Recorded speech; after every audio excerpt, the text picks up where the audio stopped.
Friends, the time has come. Though this is not a space or a place we ever hoped to be or wanted to be, we have to accept that a tremendous loss has fallen upon this beautiful family, upon this community, upon our extended family in Houston and well beyond. We cannot answer the question of why. We can only accept the realization that when loss comes upon us, despite such a young age, a life full of so much promise and blessing, our tradition guides us well in teaching us, supporting us, and especially in comforting us. This time today is devoted to the powerful feelings of memory, of loss, and also especially of providing love and comfort to one another, and especially to Diana's immediate family. In order to set the tone for our service this morning, Cantor Fivebush will begin by leading us in a psalm of consolation.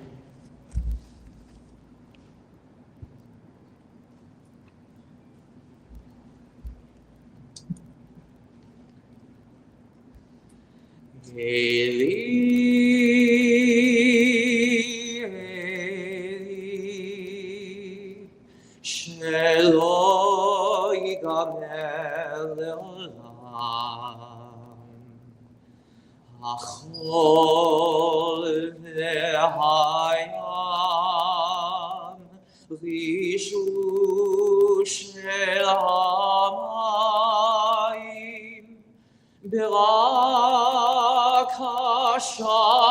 השמיים תפילת האדם,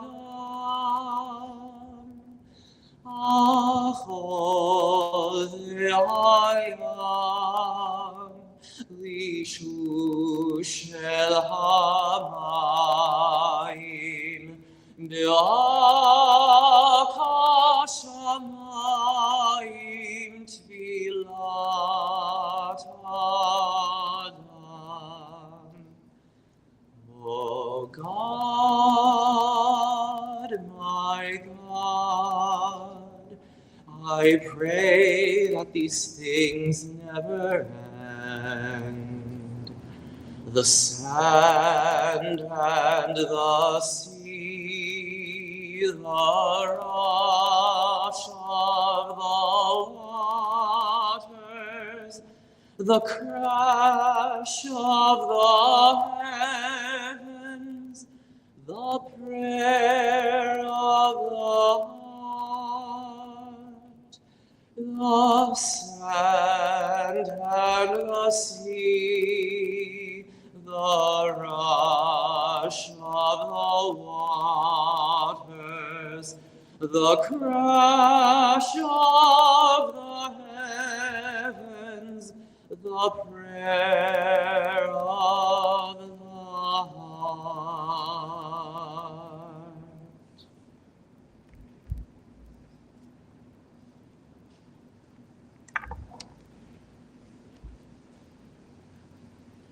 Shaviti Adonai Lenedi Tamid. I have set the eternal always before me. God is at my side, I shall not be moved. Therefore does my heart exult and my soul rejoice. My being is secure. For you, God, will not abandon me to death, nor let your faithful ones see destruction. You show us all the path of life. Your presence brings us fullness, and enduring happiness is your continued gift. Today, we remember our beloved Diana Racusin and join our hearts together to give comfort and strength to her family. Mourning is a time filled with many emotions and memories, both bitter but also sweet. Today, in the comfort of our psalms and prayers, and melodies. We link Diana's life with the comforting traditions, and especially with the eternity of God. Psalm 90 teaches us, God, you have been our refuge in every generation. Before the mountains came into being, before you brought forth the earth and the world, from eternity to eternity, you are God. As for us, you turn us to repentance and say, return, you mortals. We know that it is best that we teach ourselves to number our days, very precious, so that we may attain a heart of wisdom, and especially that God's favor will fall upon each of us. We join together now in the reading of the 23rd Psalm, which can be found on the back of your program guide. The Lord is my shepherd, I shall not want. He maketh me to lie down in green pastures. He leadeth me beside the still waters. He restoreth my soul. He guideth me in straight paths for his name's sake. Yea, though I walk through the valley of the shadow of death, I will fear no evil, for thou art with me. Thy rod and thy staff, they comfort me. Thou preparest a table before me in the presence of mine enemies. Thou hast anointed my head with oil, my cup runneth over. Surely goodness and mercy shall follow me all the days of my life, and I shall dwell in the house of the Lord forever.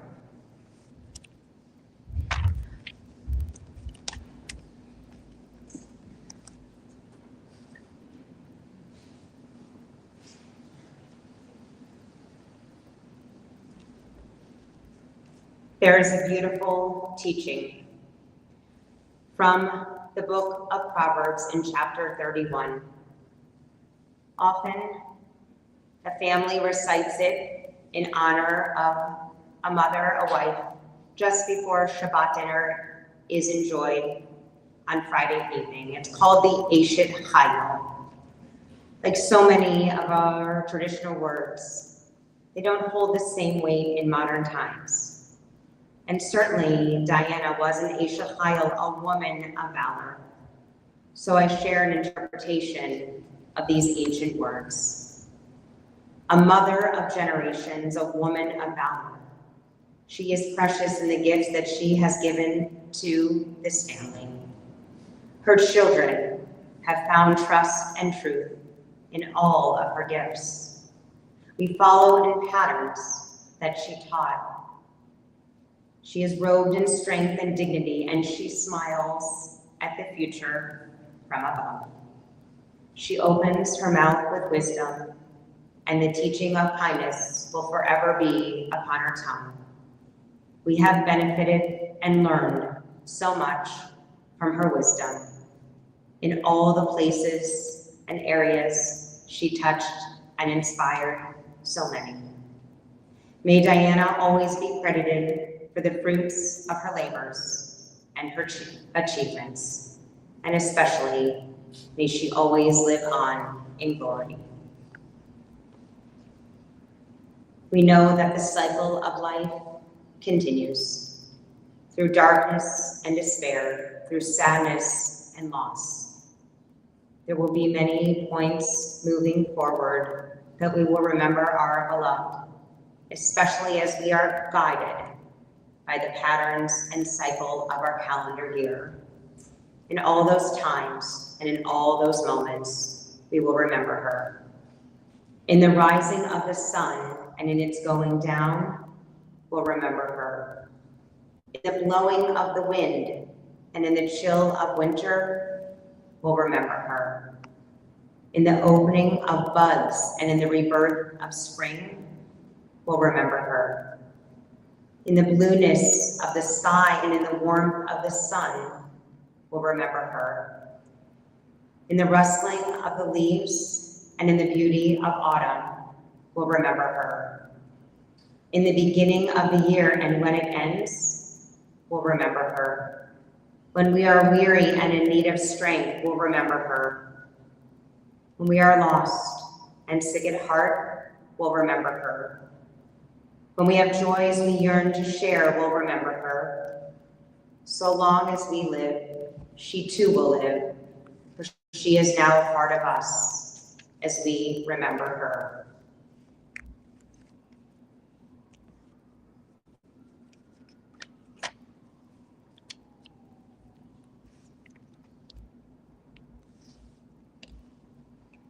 And ancient people, we are familiar with grief and with the valley of our shadows. Death and sorrow are not strangers to us, but the centuries have taught us that a good name endures well beyond the grave, and that there is always strength in our faith. Our rabbis also teach that there are 3 crowns: the crown of Torah, the crown of leadership, and the crown of royalty. But they emphasize that the crown of a good name excels them all. The book of Ecclesiastes teaches, Tov Shem Mishem and Tov. A good name is to be treasured above precious oil. Wealth, health, even life fades away, but a good name endures forever. It is this view that our Talmud teaches. Monuments need not be erected for the righteous. Their deeds are their memorials. They will be remembered and revered for the kindness they have shown and for the love they have given. They are shining examples of what it means to be a mensch, a true, decent, kind human being. Diana's life will remain a powerful memory and blessing for all those who are touched and inspired by her days. And now I invite family members to share their personal and meaningful words. First, I invite Alex, Diana's father, to come forward.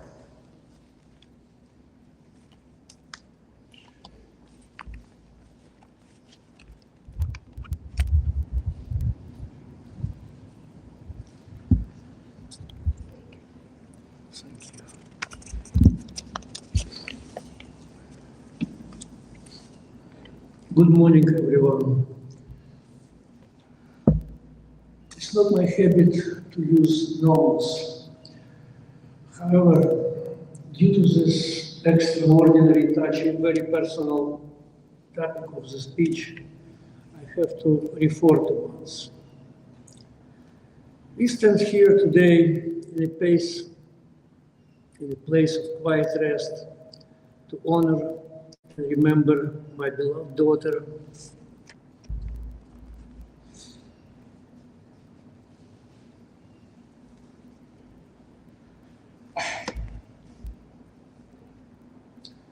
Dinочка.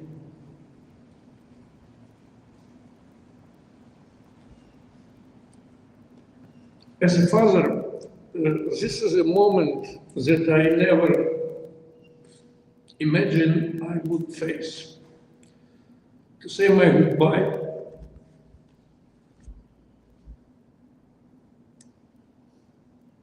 I'm sorry. To say my goodbye to Dinulia far too soon.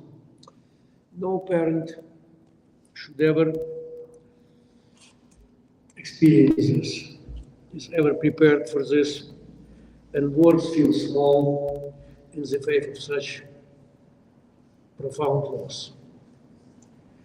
Dinочка was a light in our lives and so full of kindness, laughter, and love.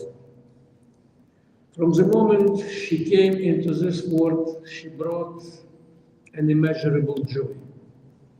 Her smile could brighten even the darkest of the days, and her heart was always open to those in need.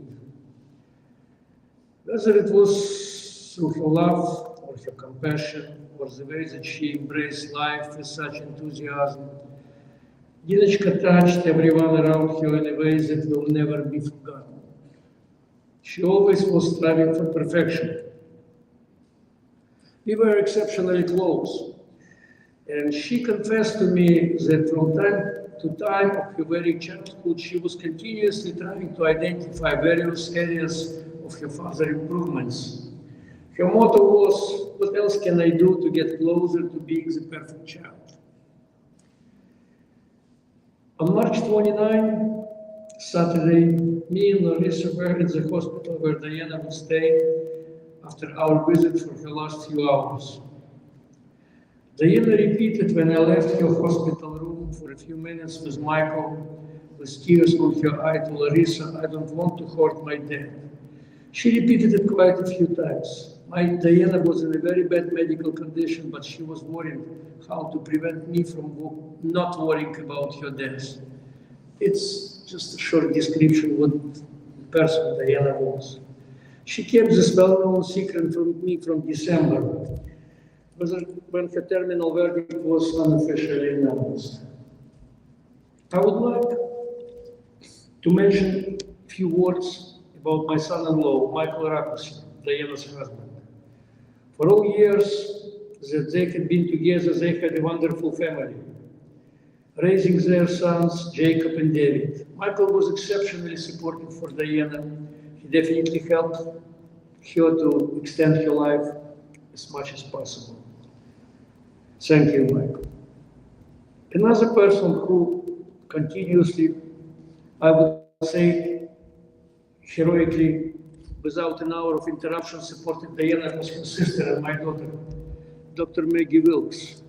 Today, as we lay Diana to rest, we carry with us the love and memories that death that never take away.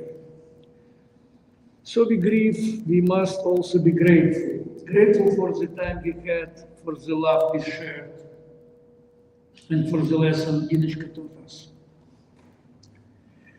As difficult as this is, I find comfort knowing that love never truly dies. Diana will live in our hearts, in our stories, and in the ways we choose to honor her memory. Let us not dwell only on the pain of loss, but also on the beauty of her life. Goodbye.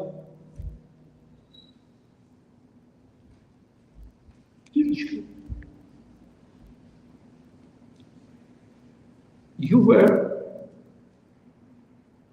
and always will be the greatest blessing until we meet again. Thank you for being here today to celebrate and honor Diana's life.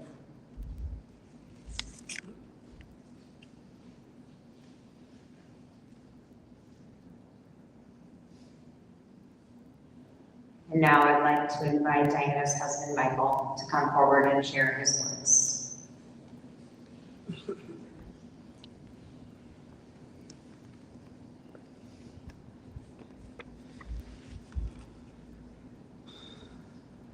Before I start, I just want to thank everyone for the wonderful outreach and support that we've experienced over the last several days.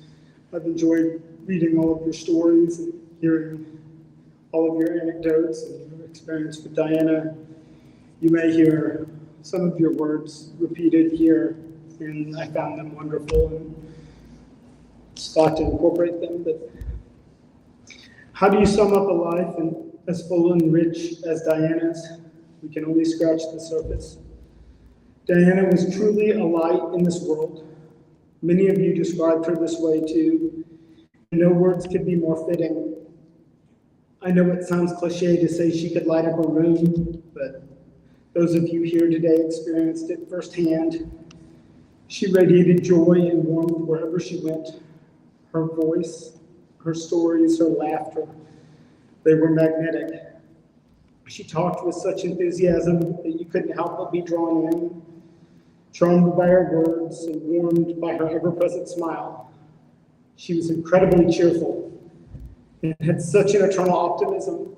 She also had such grit and grace.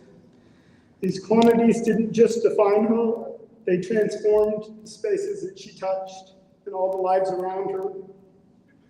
What made Diana extraordinary was her ability to connect with people on a deeply personal level. Her patients didn't just receive medical care, they received a part of her heart. Many had her personal cell phone number, and she cared for each one as if they were family. If they were worried, she wouldn't rest until she could ease their concerns or ensure that they received the care they needed. She would go above and beyond to be present for their deliveries and respond immediately when they called and make sure they had help. Diana had many roles, and she excelled in each of these roles that she embraced. She was a compassionate leader, an effective clinician, an inspiring teacher, and a devoted mother who loved her boys with fierce devotion. She was the heart and soul of every community that she joined, and there were so many. Since her passing, I've heard from people in circles I knew about and many I didn't even know existed. And she spoke with them on a regular basis. And yet in each one, she formed profound connections, building a network of close friendships that spanned across the facets of her life and across the world. She was such a devoted mother to Jacob and David. One of her colleagues shared that when Diana became pregnant with Jacob, her excitement was boundless. At work, her conversation shifted entirely from her medical duties to her preparations for his arrival. After he was born, she delighted in sharing every milestone. She poured herself completely into her two greatest passions, maternal fetal medicine and motherhood, and that was so true. Jacob and David brought her immeasurable joy, and Diana was so proud to be their mom. She loved our Jewish traditions in the community, and she strove to pass on as much of our traditions and values as she could to her children. It was so very important to her to keep a Jewish home. Diana ensured that we lit the candles just about every Friday night for Shabbat. She loved hosting family and friends for celebrations and gathering the friends with carefully prepared meals, whether it was for religious holidays or personal holidays or celebrations. And I know many of you who worked with her enjoyed all the baby showers that we had at the house and the other celebrations, and she just loved hosting those and loved putting out food and the spread for everyone and welcoming them to our home. She worked incredibly hard, choosing a demanding career with overnight calls when she didn't have to. She could have chosen an easier path, but she found profound joy in helping others and caring for expected mothers through high-risk pregnancies, working to deliver healthy babies and healthy mothers. There were countless days when the boys and I would go on without her because she was working to help others or she was resting after a 24-hour call. But it was okay because I knew she would always return to us. Even if later in the day, she'd bring her love and warmth, making wherever we were home. She was my wife, but most importantly, she was my partner and best friend.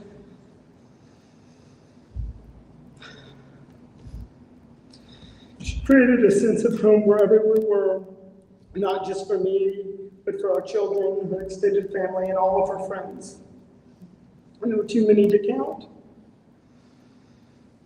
I could talk about all of our 20 years together, but this past year was perhaps best illustrative. It was definitely the most difficult, and I wouldn't wish this on anybody. But it was also the year that we worked together towards the valiant goal of saving her life. We were a team, and we believed that we were unstoppable because she was unstoppable. This last year highlighted what made Diana special. Wherever she went, she made friends. We used to joke. I'm sure others of you would joke with her about this, that she would make friends in the bathroom. And countless times, in fact, she would emerge from a women's room talking with a complete stranger as if they were old friends. During our last few trips during her treatment, she had to endure extra pat downs by the TSA because she was in a wheelchair because she couldn't walk through the airport. And on more than one occasion, as frustrated as I was that it was taking a long time, she would emerge with the TSA, the female TSA agent, and they would be laughing and talking like old friends and giving each other advice. It's so wonderful. So wherever we were, there was warmth and friendship. This last couple months when we traveled to the NIH and spent over a month there, as soon as she met the fellows, she immediately went into mentor mode, and before I knew it, she had everyone's personal cell phone numbers, was hearing their stories and offering advice.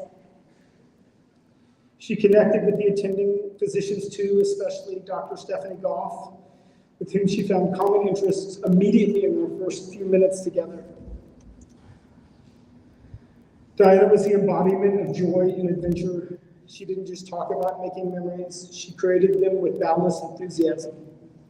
She consistently made sure we spent quality time together as a family, whether planning adventurous vacations or spontaneously whisking us away for weekend escapes to Galveston, where we sought refuge. Because of her, we have a treasure trove of memories we'll cherish forever.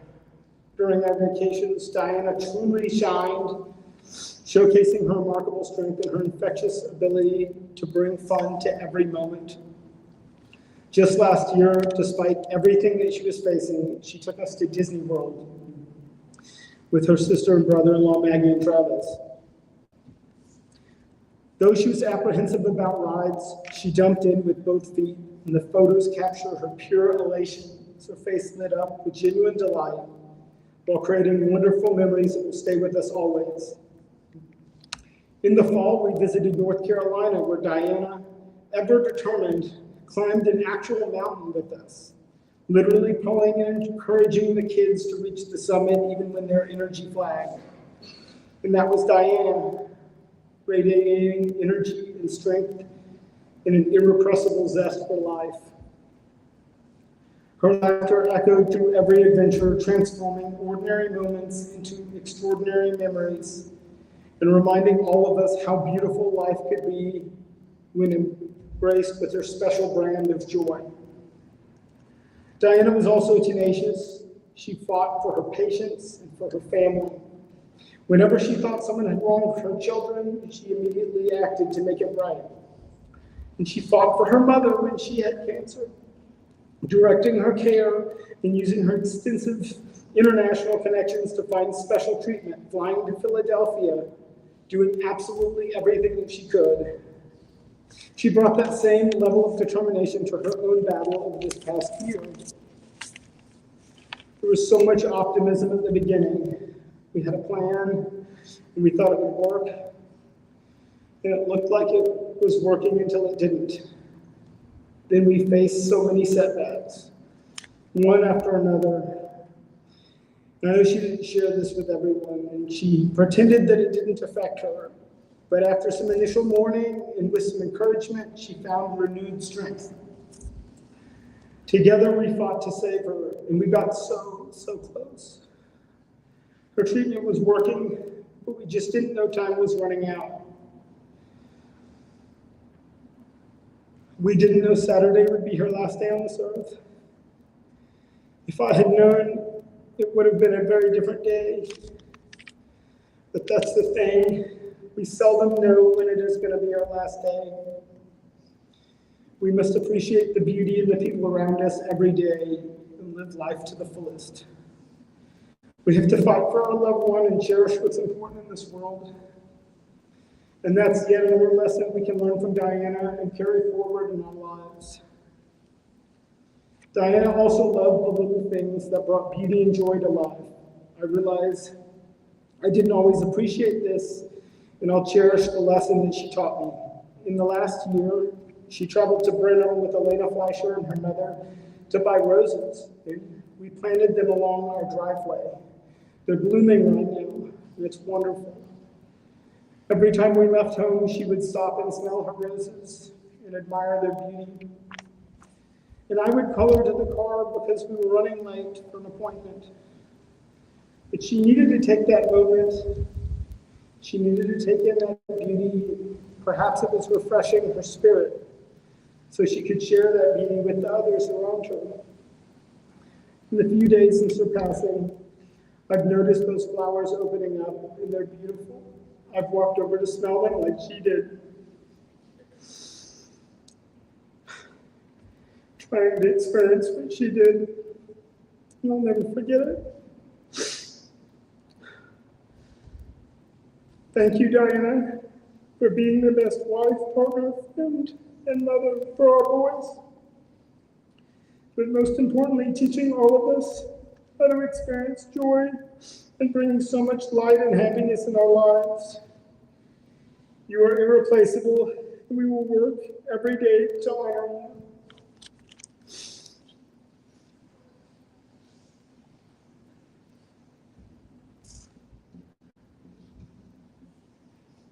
Now, as our meaningful memories continue, it's an honor to invite Diana's son, David, to share his personal words.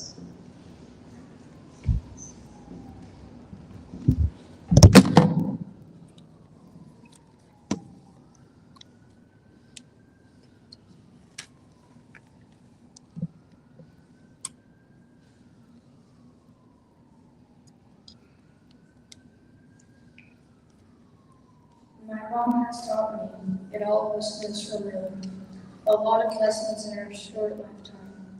But the most important lesson she has taught us is that no matter how hard things are, you have to power through it for the people you love. It doesn't always end the way we expected it to, but that's no reason not to continue on the way it was before, the way she would have wanted it to be. We have to continue our lives with the lessons she has taught us to use for a lifetime. And for memories, there is a word, but I'm going to talk about the small moments that are really the ones that matter the most. Like making French toast and egg in a bowl on Saturday mornings made with love and leftover hollow the night before. Or the walks to school in the morning and watching Modern Family with everyone. I remember when she used to talk in the car for hours on end, trying to make sure our lives were going on the right path. I remember when she used to take me to her office sometimes, and when she would walk down the halls, everyone would greet her as she walked in. Not one person didn't know her name. As many of us know, my mom brought and will continue to bring smiles on many people's faces. I remember one time on one of our countless vacations, our family, me, my brother, my dad, and my mom went to Six Flags. Me and my mom weren't the most adventurous back then, and we couldn't go on most of the rides.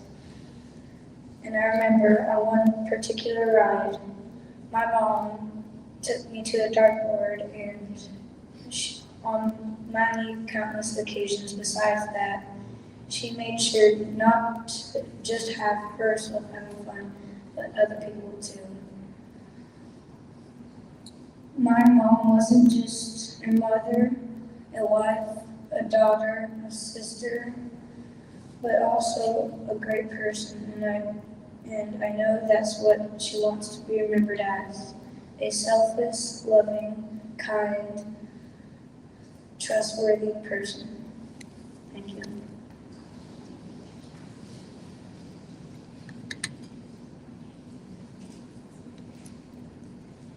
And now I'd like to invite Diana's sister and brother-in-law, Maggie and Travis, to share their words. With Evelyn and Noah, their children too.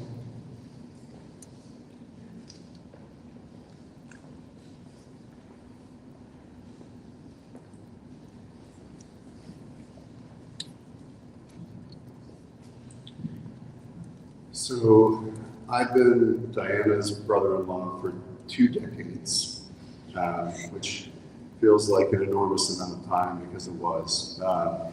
in many ways, she was much more like a sister than a sister-in-law because we had gotten so close. Maggie asked to borrow my voice for a few minutes so that she can take a moment to find her own. Diana was a giver, which we all know because we all have received a piece of her that we hold on to. But she was a giver in every way. One story Maggie really wanted to relate to everybody was that a kid she didn't know one time approached her and said, I need to get money so I can buy a virtual reality headset. And she handed him money without even thinking, just because she wanted him to be happy. And I think that's what she wanted to give everybody was happiness. But it went beyond that with what she gave everyone. One of the things she gave so freely and so frequently was strength. Even when she needed to conserve so much for herself, she seemed to have an endless amount of strength.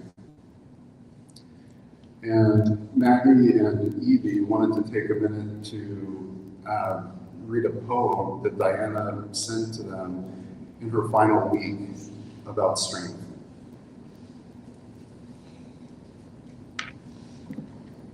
My sister liked to talk a lot, but she also said lots of messages and lots of memes, and I keep reading them over and over. And in the last week, she sent me something, and it said, "No storm lasts forever," and I'd like to share it with all of you. You don't always notice it, but you're stronger than you think. It's in the way you wake up, despite the exhaustion. It's in the way you smile, even when your heart aches. It's in the way you keep showing up, even when the world gives you every reason to hide. Strength isn't always loud. It's not always about standing tall, about moving mountains or winning battles. Sometimes strength is soft. Sometimes it's just the decision to try again. And she tried, and she tried to believe that better days are coming, even when you don't see them yet. So don't doubt yourself. You have survived every hard day, every heartbreak, every moment that felt impossible, and you are still here, still standing, still fighting. That is strength, and it is already within you. Roses are red, violets are blue. I love you, Diana, and everyone does too. I love you, Diana, and I miss you already. You tried your best to get through cancer, and sadly, cancer got the best of you.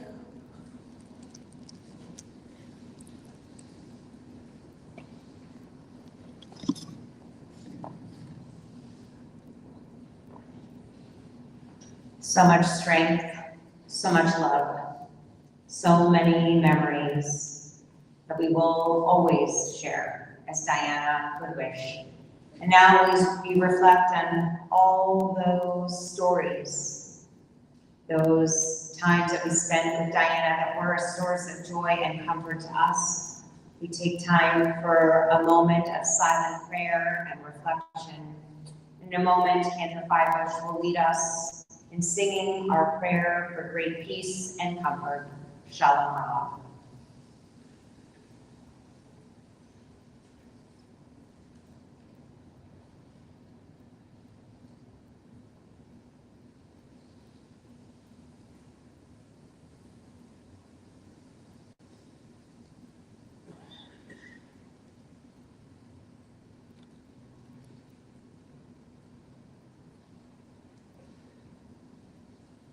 Shalom Rav Yisrael Amcha Tasim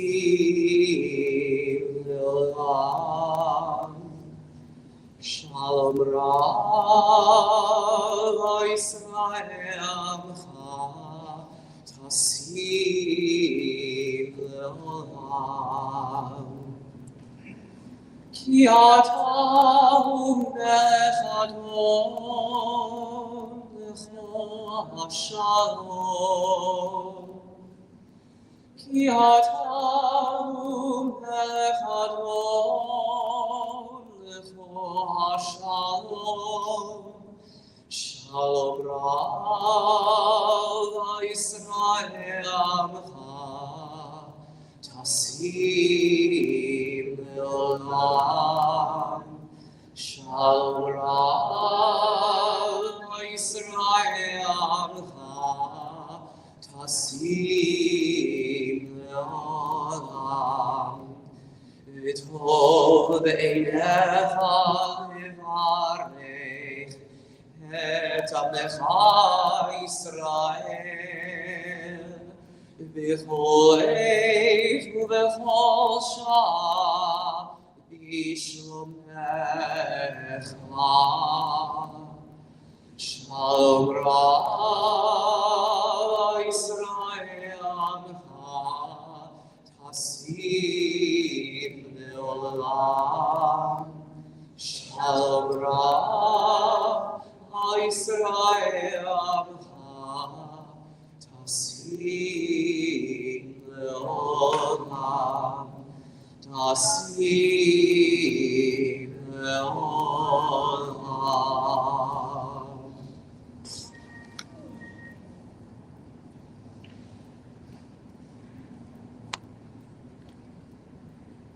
In just a moment, we'll continue with our service and then with interment for those who wish.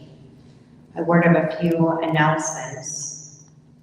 There will be a Shiva Minyan this evening at the Racusin home at 5203 Jessamine Street in the heart of Bel Air, beginning at 6 p.m. All are welcome.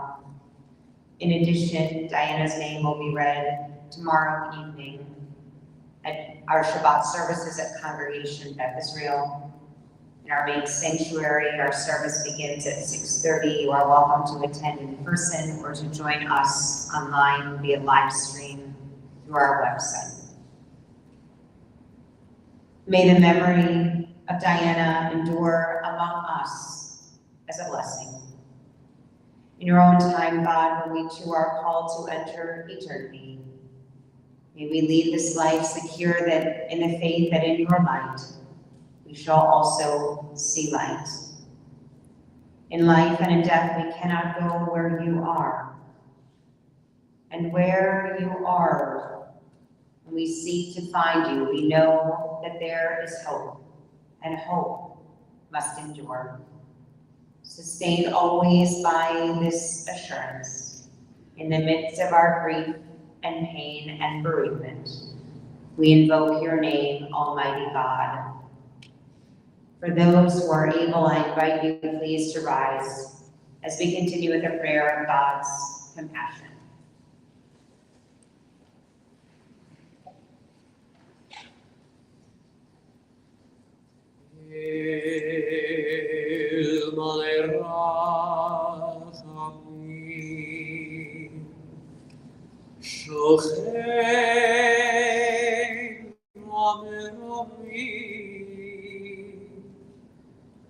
המצא מנוחה נכונה תחת כנפי השכינה.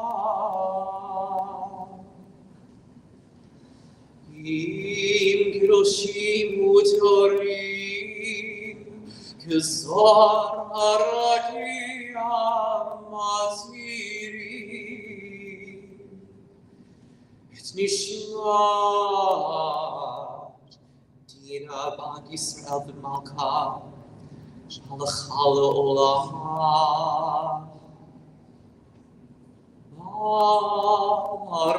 הרחמים יסתיריה בסתר כנפיו לעולמים.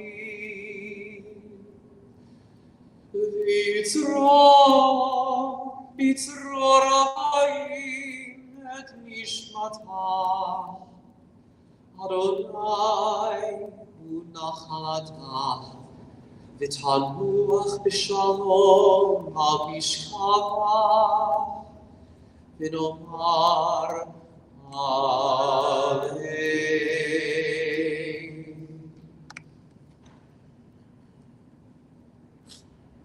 compassionate God, eternal spirit of the universe, grant perfect rest in your shelter and presence to our beloved Diana Racusin, who has entered eternity. O God of mercy, let her find refuge in your eternal presence, and let her soul be bound up in the bond of everlasting life. God is her inheritance. May she rest in peace. And together let us all say, Amen. I ask everyone please to remain in their places for just a moment so that the family and clergy are able to escort Diana and participate in Levaya to accompany her to her final resting place. All who wish to follow are welcome. Thank you.